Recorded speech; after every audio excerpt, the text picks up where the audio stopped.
இன்றே டவுன்லோட் செய்து உங்கள் ஃபேவரட் ஷோக்களை என்ஜாய் பண்ணுங்க. என்ன விஷயமா சித்தப்பாவை பார்க்க வந்திருக்கீங்க? லாஸ்ட் வீக் அவர்கிட்ட ஒரு பிசினஸ் டீல் பத்தி டிஸ்கஸ் பண்ணிட்டு இருந்தோம்.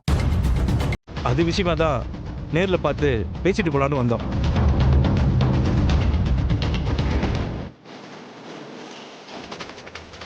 இவங்க மோனிகா தானே? இங்க எதுக்கு வந்திருக்காங்க தெரியலையே. என்ன ரித்திகா, நான் என்னென்னமோ கேள்விப்பட்டேன், அதெல்லாம் உண்மையா?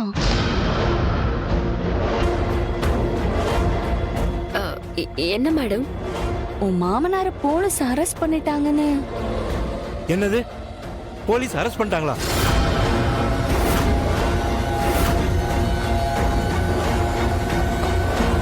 என்ன அரெஸ்ட் பண்ணிட்டு தான் பேசிக்கிட்டாங்களே, அது உண்மையானு கேட்க வந்தேன். அப்படிலாம் எதுவும் இல்ல மேடம். ஏதோ ராங் இன்ஃபர்மேஷனா இருக்கும். அது எப்படி? எங்களுக்கும் அந்த மாதிரி தான் இன்ஃபர்மேஷன் வந்தது, இவங்களுக்கும் அதே இன்ஃபர்மேஷன் தான் வந்திருக்கு. அப்போ அந்த இன்ஃபர்மேஷன் உண்மையா தானே இருக்கணும். சார், அதான் நான் சொன்னேன்ல, எங்களுக்கு நேத்துல இருந்து இதே மாதிரி நிறைய பேர் கால் பண்ணி கேட்டாங்க. ஆனா இது ஒரு ராங் இன்ஃபர்மேஷன், நம்புங்க சார். இல்ல, எங்களுக்கு உங்க மேல நம்பிக்கை இல்ல.